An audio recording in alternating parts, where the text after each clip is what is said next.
и да поддържа разумно ниво във водоема. Често за това и преливат язовирите. След потопа една също толкова апокалиптична тема.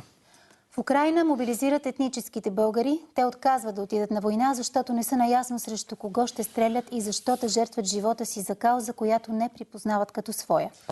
За да разберем тежненията на украинските българи да избегнат ужасната дилема да убиват или да лежат в затвора, се свързахме с Антон Кисе, депутат във Върховната Рада и председател на Асоциацията на българите в Украйна.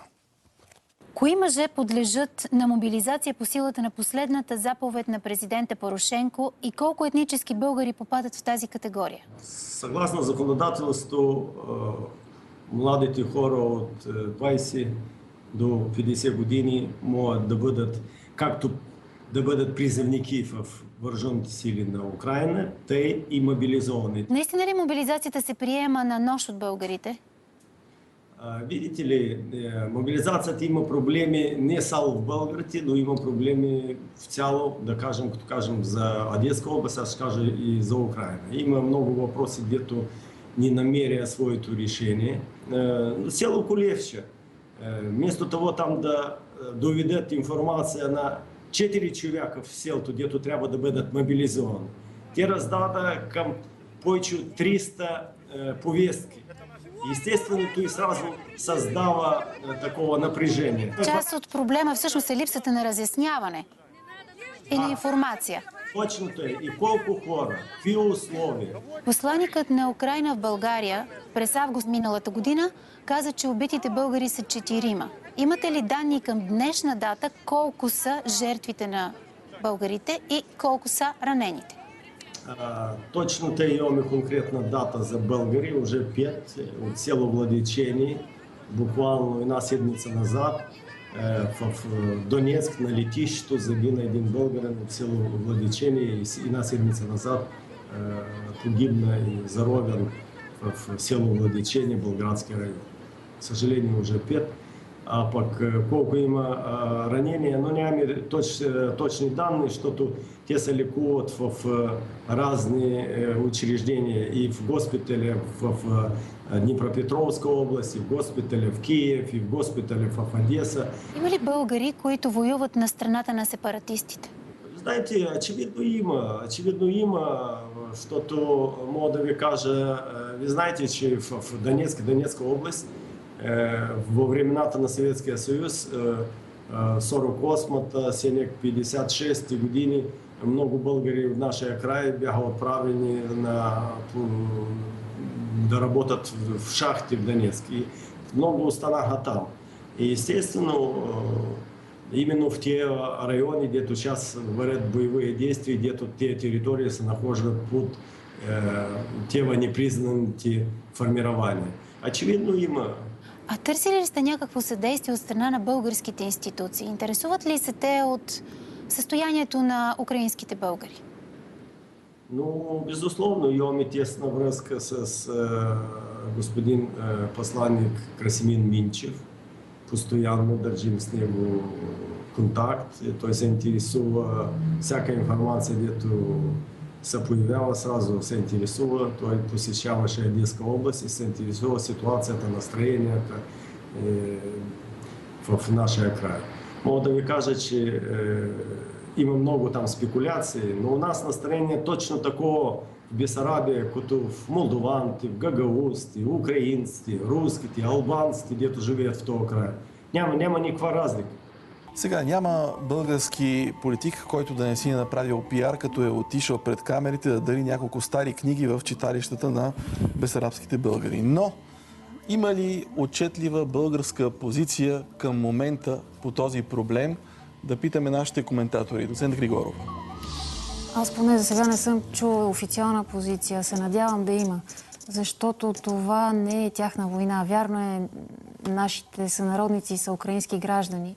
Но ако те не желаят да участват в мобилизацията, те трябва да имат право да откажат. Има ги и от двете страни на барикадата, между прочим, каза господин Кисе. Това е гражданска война. Има разделени семейства. Бащата от опълчението, синът от срещната страна или обратно. Това е много сложен конфликт и както описа в Бесарабия, тя е многонационална, както и Украйна. Това е проблем не само за българите, а за всички останали малцинства. И мисля, че държавата ни трябва да ги подкрепи. Тези, които не желаят да участват, да получат някаква възможност или за българско гражданство, или да дойдат временно при нас, или ако искат за постоянно, но да не станат пушечно месо или пък затворници за това, че каузата им е мирна. Между впрочем, новина от преди часове, украинската Рада разреши да се използва оръжие срещу дезертьорите, което ги поставя хората нежелаещи да воюват в още по-сложна и безизходна ситуация. Господин Христов, откривате ли някаква отчетлива българска позиция по темата? Не. Всъщност има отчетлива българска позиция и това да няма позиция. Тя е характерна за целия този конфликт в Украйна. Един такъв елемент на снишаване, белким ни отмине бурята, бурята няма да ни отмине. България упорито бива тласкана на това да стане прифронтова държава с всички прелести на този статут. От друга страна, да не се ангажираме с съдбата на над 200 000 българи само в Украйна. Вижте унгарската позиция по този въпрос. Унгария излезе ясно, и то забележете в унгарския парламент, независимо от политическите разделения, излезе с ясна позиция, че украинските унгарци не трябва да участват в този конфликт. Разбира се, тук има ред юридически проблеми, които не могат да бъдат уредени, щом като ти си украински граждан, ти подлежиш на украинските закони, в този смисъл на мобилизация. Но става въпрос за каква война? Кой е обявил война? Там имаме така нареченото АТО, този нищо не значи. Антитерористична операция, при която едни рускоязични убиват други рускоязични. Между другото, това е най-голямата трагедия на конфликта в източна Украйна. И сега се вкара пушечното месо и на българите, на гагаузите, на на унгарците и така нататък. Това очевидно, от друга страна, има няколко нелицеприятни факта, а именно, че уж огнището, основата на Майдана, Западна Украйна, което би трябвало да даде пушечното месо за авантюрата на изток, тя масово в лицето на нейните млади мъже бяга в Полша или в същата тази Русия, срещу което би трябвало да воюват в източна Украйна. Така че има много въпроси, но нашата позиция е да проучва, както каза нашия външен министър, той е очарователен в собствените си заключения. Проучват. Сега към нашите гости. Ще прехвърлим темата и към нашите гости днес. В студиото са журналист Александър Симов, Райна Манджукова, бивш председател на Държавната агенция за българите в чужбина, родена в района на Бесарабия, и Наталия Петрова, която се бори за правото на нея и роднина да се установи в България, вместо да отиде на война в Украйна. Господин Симов, наскоро бяхте в Украйна. Какво видяхте там? Да, аз бях в тази част, размирната. Бях в Донбас, в Донецк. Така бях в край това прословуто селце, със съжаление, прословуто с ужаса си Нижня Кринка, където откриха масовите гробове, останали след батальона Айдар. Честно казано, това, което видях там на място, ми подсказа с цялата трагедията на конфликта, тъй като наистина рускоязични убиват рускоязични. Положението съвсем не е такова, каквото го описват нашите медии. Аз не видях така някаква дълга руска ръка, която се намесва там. Просто едни хора, които искат да бъдат свободни. Интересното е, че още тогава, в мястото на района, аз говорих с двама българи, които бяха сред опълчението, сред опълченците. Само, че те тогава много ме помолиха... Прощавай, тукашни българи? Не, говорят и бесарабски българи, украински, които като разбраха, че съм български журналист, веднага дойдоха да поговорят с мене, но изрично ме помолиха първо да не споменавам техните имена. Не искаха да ми кажат откъде са, защото казаха, че се опасяват от това, че хунтата може да направи нещо с техните семейства. Още тогава един от тях, между другото, предсказа, че рано или късно ще има вълна от мобилизация и тя ще засегне бесарабските българи и че това ще е голям проблем, тъй като повечето бесарабски българи няма как да възприемат този конфликт като свой и че това са хора мирни, които искат наистина мир и които не искат да бъдат забърквани в такава кървава баня. Ние видяхме кадрите. Видяхме как реагираха сега българските гости и за мен най-лошото от всичко е, че когато наистина се случи такава ситуация, ние много обичаме да говорим иначе как българските общности в чужбина трябва да са фокус на нашата външна политика. И в мига, в който наистина трябва да видим този фокус къде, се оказва, че него го няма. Нали, виждаме, че ще проучваме. Ще проучваме още 2-3 месеца. Да се снимат с фолклорни състави в Лондон и така нататък. Това е често менталитета на българския политик. Наталия, какъв е частният случай, за който става дума? Твой роднина в Украйна търси да избегне мобилизацията, ако правилно разбираме. Точно така, да. Мой роднина пристигна в България преди една седмица да кара ски на нещо много приятно занимание.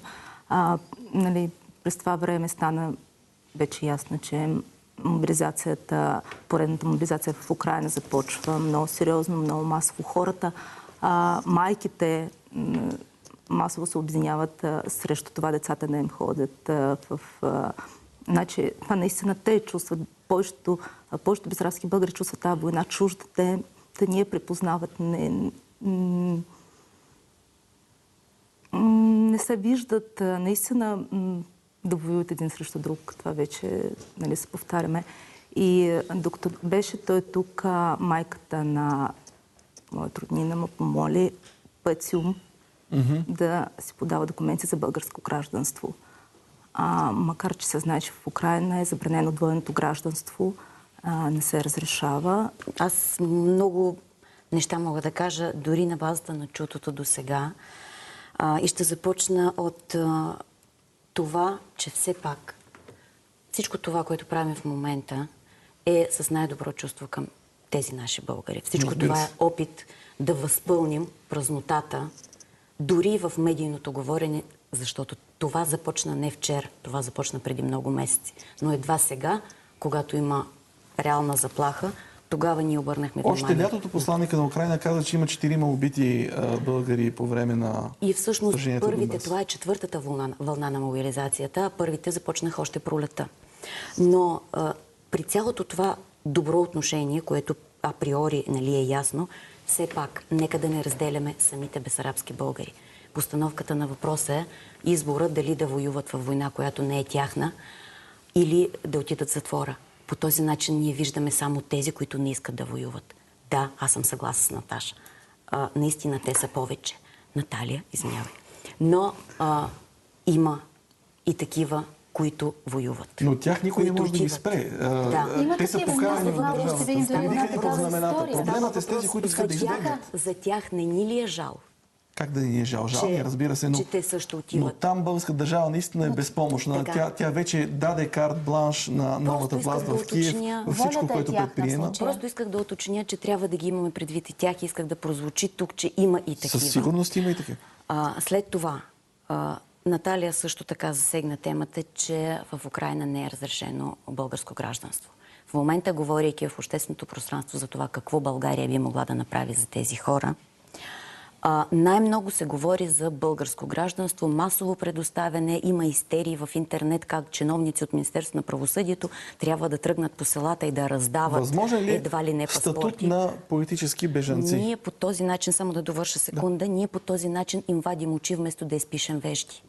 Ние ги правим уязвими на украинското законодателство, не за мобилизацията, а за единното гражданство. Ние по този начин казваме, ето, ние вече имаме стотици български граждани, нищо, че те са незаконни от гледна точка на Украйна и ще дадем още. Не се прави така, ние им вредим по този начин. Кажете, какво можем да направим? Това, което можехме да направим, трябваше да се направи много отдавна. Много от страните, за които спомена и господин Христов, има тъй наречения статут на примерно унгарец в чужбина, статут на словак в чужбина. Това са лични карти, които не са... Този човек не е гражданин на тази държава. Но той е със специален статут. От години говорим за... Ще го спаси ли това от мобилизацията? Това би го спасило, защото това още преди да стане напечено, би могло, който желае, да дойде в България. Как стои въпроса с статута на политически бежанец, какъвто получават, да речем, много други националности? Много пъти вече прозвуча в това студио днес, след като няма обявена война, за какъв статут на бежанец може да се говори. И именно... Но можем ли да чакаме те да се жертват, да губят крайниците си, живота си, да се съсипват съдби в очакване някой бюрократ да се произнесе по една очевидност, че това е война? Аз мисля, че България трябва, използвайки своя международен статут, да се бори за това войната да спре. Именно войната. По този начин, ако говорим само за спасяването на бесарабски българи, ние им правим лоша услуга на тях. Като се опитваме да ги спасим. Като се опитваме да ги спасим, защото това рано или късно ще мине, господин Христов. Но тези хора ще живеят там, с белега, че са предатели. Не всички. Там на място. Не всички. Някои вече няма да живеят към него момент. Опасявам се. Колеги, вижте, България е член на НАТО, член на Европейския съюз и формално тя не може да спре тази война. Тъй като НАТО и Европейския съюз са страна в тая война, въпреки че официално не се декларира.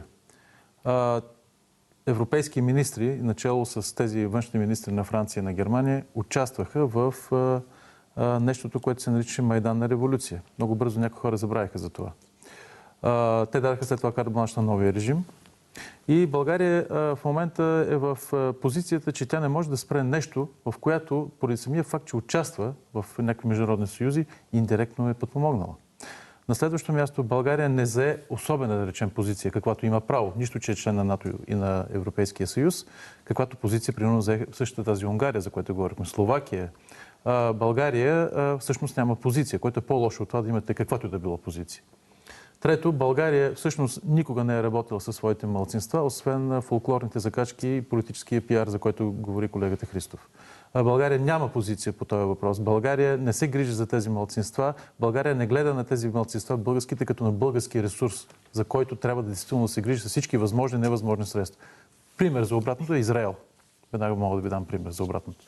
И не на последно място, проблемът е в това, госпожо Манджукова, че войната в Украйна ще се разраства. Тя ще става все по-жестока. Нашите сънародници ще станат част от тази война, в най-лошия смисъл на тая дума. И за съжаление е дошло време разделно. Трябва да се взема страна. Знам, че това е неизгодно за българския менталитет, за съжаление, защото ние сме се специализирали в едно изкуство, което сме го докарали до съвършенство. Да се снишим, за да мине бурята. Така е било 500 години. Но както каза Иво Андрич, българите са усвоили изкуство да оцеляват.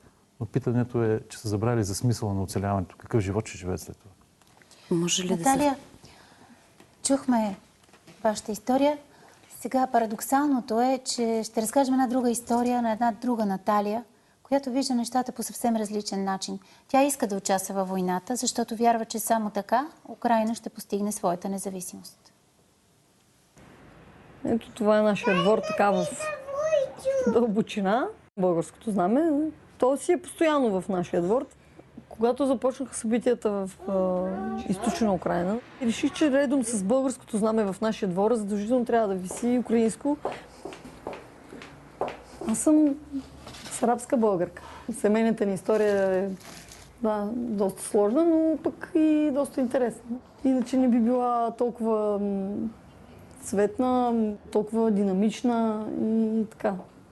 Докато бях ученичка, докато съм учила български език един път в седмицата, научавайки различни неща за България, просто аз още там имах някаква изградена връзка с България. Някой говори за баба му или прабаба му, какво му е разказвала за старата родина. Някой казва, баба ми пееше едни песни, в които споменаваше, майка България. Всеки по различен начин. Някои деца в рисунки просто рисуват и рисуват България. Някакви планини, които никога не са виждали. Може би в картинки или някой нещо е сънувал. Украйна не аз съм много често, но мисля много често за Украйна. Не много, може би всеки ден. Защото в момента преживявам много тежки дни. Може би за това. Когато държавата ти, народът ти се окаже в някаква опасност, човек почва по-изострено да усеща болка, желание да помогнеш по някакъв начин, нещо да направиш. В момента аз не говоря за народа ми, българския народ, а за народа на Украйна, който е също... Аз съм също част от този народ, защото съм родена там и половината от живота си съм живяла там. В момента родителите ми, сестра ми и брат ми също са там, така че аз не мога да чувствам Украйна като нещо чуждо. Това е тъжно, това е трагично. В 21 век да се случат такива неща и то в сърцето на Европа е много страшно. За това мисля всеки ден.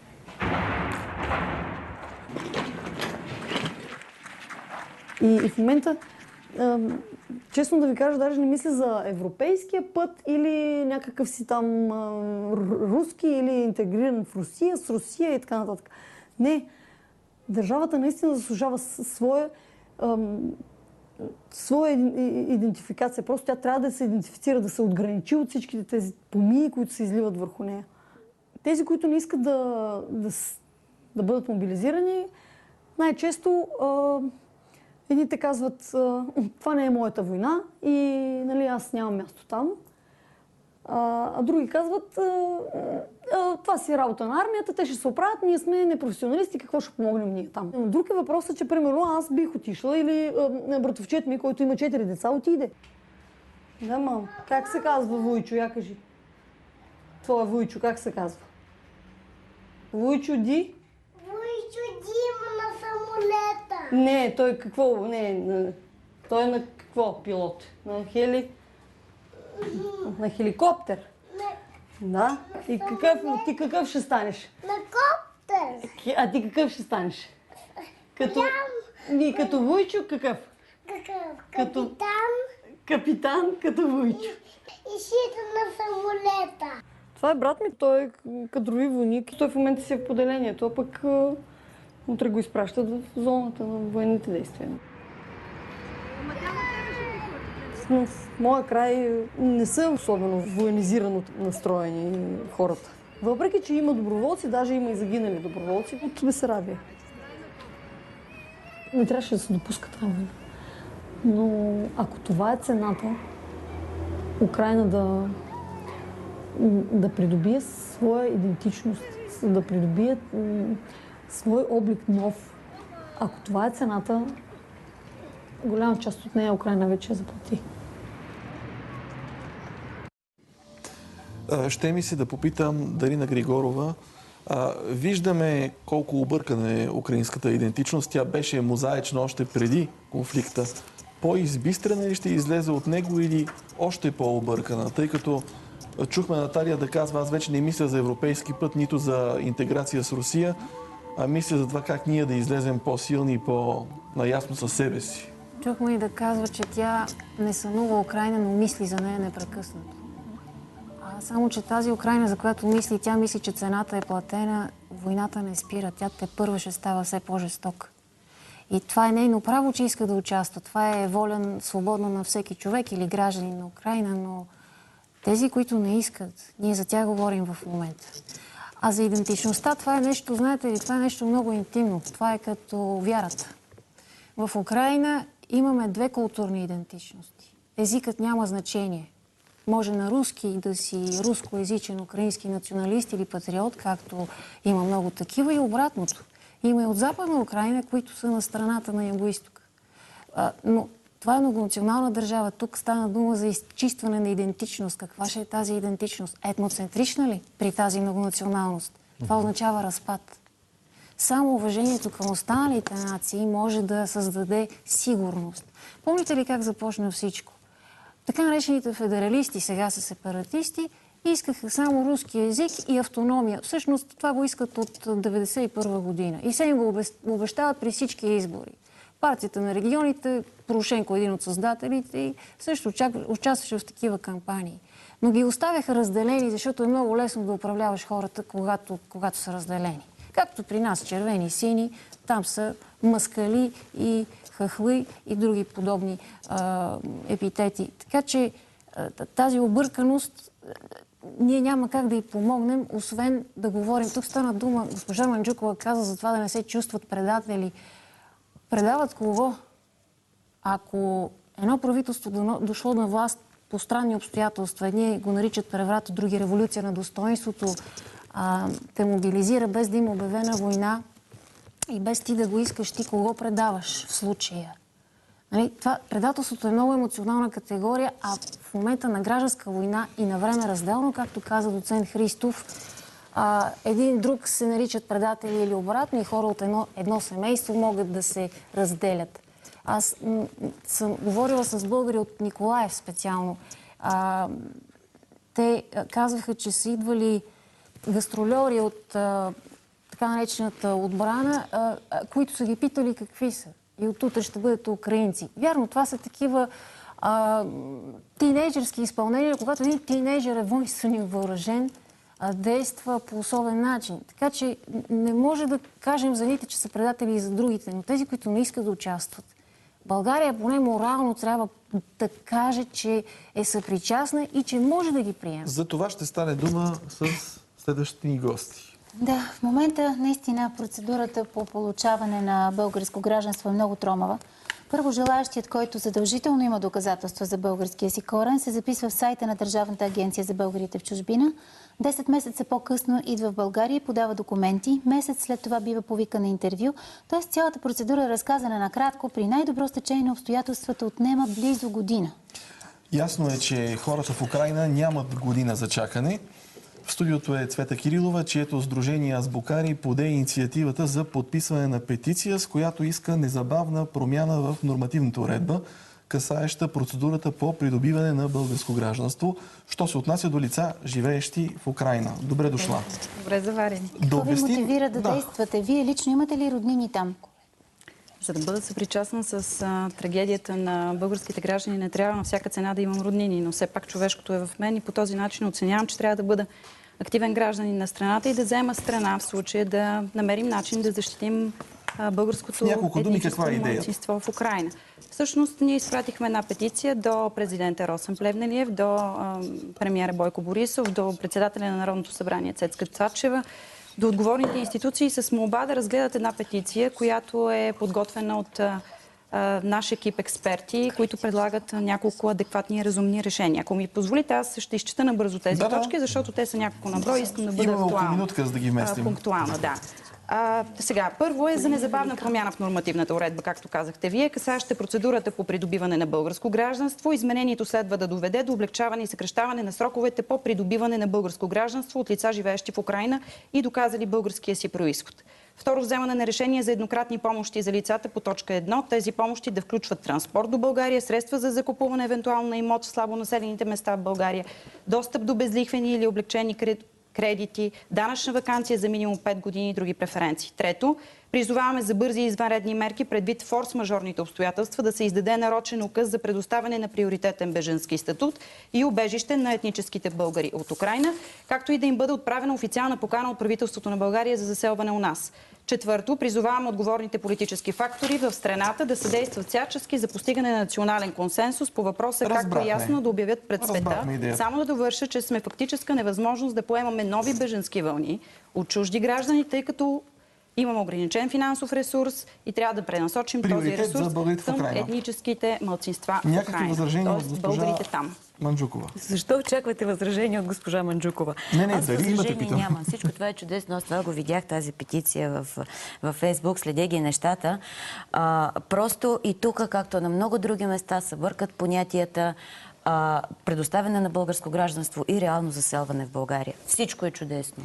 Проблем, госпожо, има с предоставяне. Да, разбира се. Всичко ми е ясно. Даже госпожа Леви съкрати един месец в това, което прочете. С един месец повече. Защото след 10 месеца, като дойде да подадат за удостоверение за български гражданство, след един месец взима това удостоверение и чак тогава се подава в правосъдие.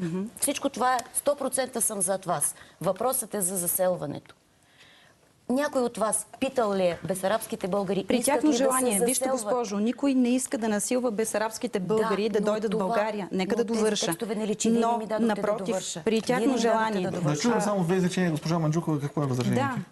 Възражението ми е, че тези неща се пишат с най-добри намерения, но без да се взима под внимание желанието на самите бесарабски българи. Това, което каза Наталия, има, убедена съм, още много такива случаи, но те са индивидуални.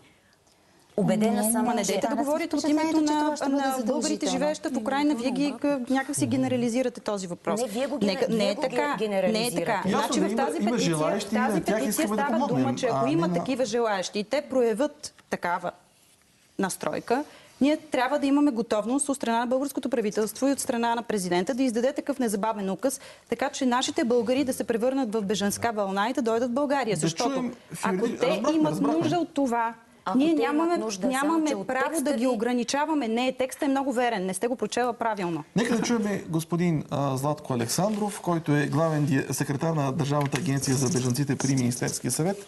Как ви изглежда от юридическа гледна точка тази идея, осъществима ли е и къде може да се помогне по някакъв начин? Защото целта ни е да помогне на тези хора, а не да им обясним защо не може. Не задължително. Да. Вижте, аз мога да коментирам само тази част от петицията, която се казва, че се приканва президента да издаде нарочен указ за облегчаване или за съкращаване, може би, на сроковете за даване на статут. Само, че погледнато от гледна точка на закона за убежището и бежанците в България, Държавната агенция за бежанци дава международна закрила, която включва два вида статут. Това е статут на беженец и хуманитарен статут. Тези статути се дават на лица, които са прекрачили българската граница, които са на българска територия и са подали молба до държавата, респективно Държавната агенция за бежанци, и искат международна закрила. Това е начинът за да се получи това по юридическа гледна точка. Вижте, само че секунда. Президента няма как да промени с указ един закон. Разбирам. Сега, секунда. Виждаме кадри, на които цели села възстават и гонят офицерите по мобилизацията. Нормално е тези хора да не търсят закрила, защото те знаят, че тя не ги очаква тук. Те знаят всичко това, което вие им казвате, чрез свои роднини и прочи. Някои идват на ски и ползват случая, както роднината на Наталия. Но ако ние не направим първата стъпка да им предложим тази възможност, те или ще тръгнат по пътя на войната, където ще ги завлече мобилизацията, или ще търсят някакво друго спасение, може би в Полша или другаде, но не и в историческата си родина. В принцип е така. Значи, родината на дамата спокойно, щом се намира на българска територия, той може да подаде молба за международна закрила. И тази молба да бъде разгледана в зависимост от всичките принципи на закона. Свършихме нещо практично. Аз, доколкото знам, той се е намирал. Ако той е тук в България... Намирал се, да. Намирал. Той вече не е тук, но би искал да се върне. Но аз ви казвам, от гледна точка на закона за убежището и бежанците, лицето, което подава молба за международна закрила, трябва да бъде на българска територия. Няма как по друг начин. Да, и някой би трябвало Това е законната... Това е хубаво, че го разяснявате, защото вероятно има хора, които там не гледат. И президента няма как със свой указ да промени закона за убежището и бежанците или да съкрати по някакъв начин сроковете. Сроковете могат да бъдат съкратени по принцип... Защо? Кой орган може да го съкрати този срок? Това е закон.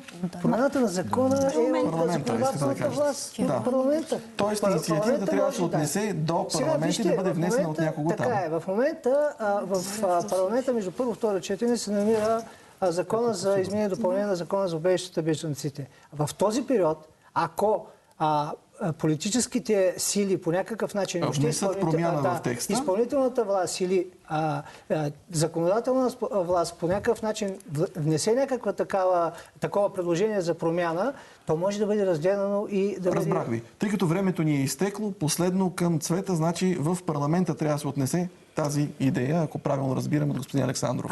Смятам, че българското правителство трябва да даде ясен сигнал на българите, живеещи в Украйна, че има такава възможност. Защото, както казах господата тук, че всъщност ние вземаме точно такава позиция дълбоко и дълбочинно снишаване.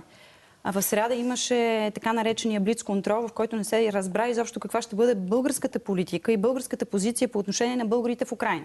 Не смятам, че е уместно да оставим българите да се превърнат в пушечно месо, докато разсъждаваме на първо и второ четене какво може да се случи. Сега е момента между двете четения да се внесе тази промяна. Загубено време, в което всъщност трябва много бързо и много адекватно да се предприемат мерки. Първо, да се промени законодателството и второ, предвид това, което вие казахте за предоставяне на бежанския статут, преспокойно може да се даде ясна информация чрез нашите дипломати там, да бъдат осведомени хората на местно ниво, как те да постъпят, за да могат да получат възможност да се превърнат бежански така... Благодаря на всички събеседници, тъй като времето ни изтече. Заключителни думи от доцент Григоров и доцент Христов.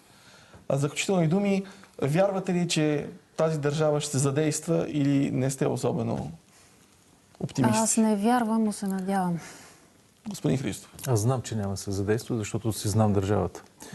За съжаление, това са горчивите реалности, защото ако държавата имаше политика по въпроса за нашето малцинство, да речем в Украйна, тя може да заяви, че е готова да предоставя веднага статут на беженец на всеки българин, който иска да стъпи тук. Точно. Както е казано в Търновската конституция, всеки роб стъпил на територията на княжество свободен става. Благодаря ви. Днешното предаване завърши. В историите се разказваше за потоп и война. Въпросът как ще реагира държавата и в двата случая остава отворен. Надяваме се скоро да имаме отговори, само да не са мълчание и пасивност. През 1997 и 2014 българите 2 пъти бяха обрани от банките без да се усетят. Дано не се окажем фронтова държава без да сме разбрали. Бъдете с нас и следващата събота.